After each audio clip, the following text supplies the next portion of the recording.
Welcome to Cryptic Library. Step inside, if you dare. Here at Cryptic Library, we delve into the shadows to uncover terrifying creepypasta and chilling lore that will send shivers down your spine. From bone-chilling tales of the unknown to dark legends that linger in the corners of your mind, we bring the haunting words of Kyle Byram to life. Prepare yourself for gripping narrations, eerie atmospheres, and stories that will keep you looking over your shoulder long after the screen goes dark. If you crave the mysterious, the macabre, and the utterly unsettling, then you found your home in the Cryptic Library. Don't forget to subscribe and hit the notification bell, you won't want to miss the next chapter in our tale of terror. Are you ready to turn the page? The Subreddit from the Future Part 2 by Kyle Byram. My mind reeled as his words echoed in the cold, empty garage. You thought you had free will, didn't you? I was trapped. I looked around, hoping to see a door, a window, something that would lead me out of this nightmare. But all I saw were endless shadows, stretching and twisting, feeding on my fear. The room seemed to grow darker, suffocating. My chest felt tight, each breath an effort, as if I was being swallowed by the very walls. The man's face remained expressionless, his dark eyes locked onto mine with an intensity that felt as if he could peel back my thoughts, stripping me down to my core. I tried to speak, but my voice was gone, as if something had reached into my throat and stolen it away. Not everyone is chosen for this.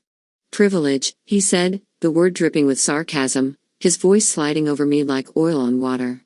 He gestured to a monitor sitting in the corner of the room, casting a dim, unnatural glow. I followed his gaze, unable to resist. On the screen was my own face, captured in a series of photos that spanned weeks, maybe months. There I was, sitting at my computer, lying in bed, even walking down the street. Each photo was time-stamped, and beneath each was a string of text, a message to me from someone or something that had been watching. I scrolled through the images, each one darker, each timestamp showing a date further into my supposed future. The final image was a close-up of my face, eyes wide, mouth open in terror. And beneath it, a single message, "This is how it ends." The screen flickered, and my own Reddit profile page appeared. I stared, horrified, as I saw a post titled "The End of My Story" appear in real time, the words forming letter by letter as if an invisible hand was typing them. I tried to look away, but my eyes were locked on the screen. The post described everything in detail, the encounter with the man, the photos, my terror. It even described my futile attempts to escape, each desperate action documented as though someone were recording my thoughts. I turned to him, my voice finally breaking free, though it came out as a rasp. Why? Why are you doing this? The man chuckled, but there was no humor in it. Why? He echoed. Because the universe needs stories. It needs your story. He stepped closer, his eyes black as the void, his face twisting with a grotesque smile. You're part of something bigger, he whispered, his voice low and dripping with malice. Each life is a chapter, each death a new paragraph. Your choices, your fears, your suffering, they feed something ancient, something hungry. Feed what? I managed to choke out, my voice barely a whisper. The void. The digital realm, the space between screens, wires, and code. It's not just information, it's a creature. It's alive. It feeds on stories, lives, experiences. And sometimes, it needs a fresh narrative. I stumbled back, horrified. I tried to make sense of it, but the pieces were slipping away. I wasn't just a pawn, I was a feast, a single serving on some monstrous table, and this man was its servant. Why me? I cried, desperation clawing its way up my throat. What did I do to deserve this? It's not about what you did, he said softly. It's about what you will do. He turned away, his gaze settling on the monitor once more. As if compelled, I looked back at the screen too, only to find my profile page had changed. New posts were appearing in rapid succession, each one detailing events that hadn't yet happened. Future posts. I read in growing horror. Day 1, realization, he knows something is watching him. Day 10, desperation, he tries to erase his online presence, but it's too late.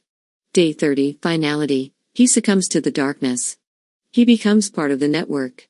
The entries continued, each one more horrifying than the last, each one describing my slow descent into madness, isolation, and finally, death.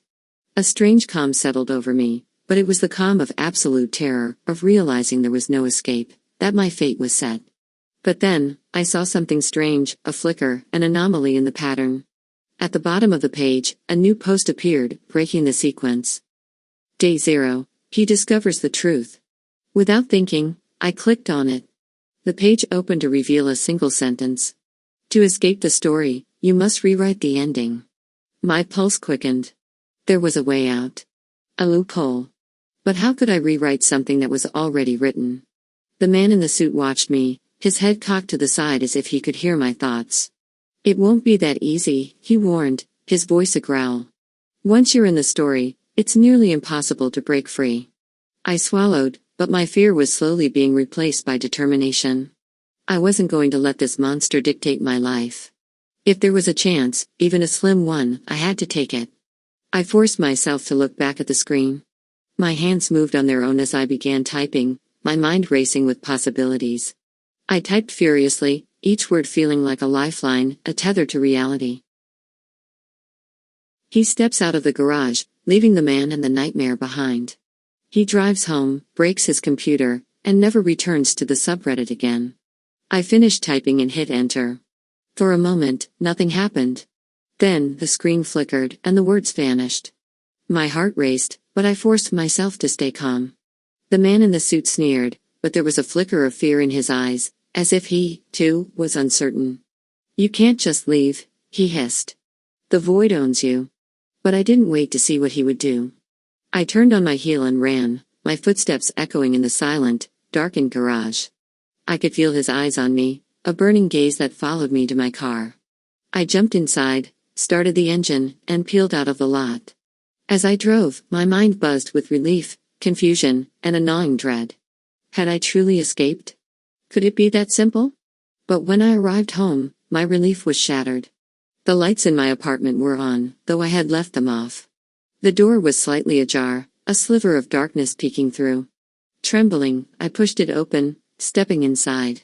And there, in the middle of my living room, was my computer, my monitor aglow with a single message, bright against the dim surroundings. Welcome back to the story. My stomach twisted. I had destroyed that computer. I had left the nightmare behind. Or so I thought. With a sense of dread, I approached the monitor. New words began to form on the screen, line by line, as if being typed by an unseen hand. You may think you're free, but freedom is an illusion. The void has claimed you. You can rewrite the ending, but only so many times. Eventually, every character reaches their final chapter. My reflection stared back at me from the screen, my own eyes hollow, defeated. But I wasn't done yet. I had escaped once, and I would do it again. With shaking hands, I typed one last message into the void. This story has no end. For a moment, the screen went black. Then, words began to appear, one by one, each more disturbing than the last. It was my story, my thoughts, my deepest fears, all twisted and distorted. I could feel something shifting inside me, something dark and cold taking root, feeding on my fear. I turned away from the screen, unable to bear the sight any longer. But as I did, I felt a presence behind me, a shadow stretching from the monitor, its form coalescing into something tangible, something alive. The void had come to claim its prize. And as I stood there, paralyzed by terror, I realized the truth. I wasn't just part of the story. I was the story. The end.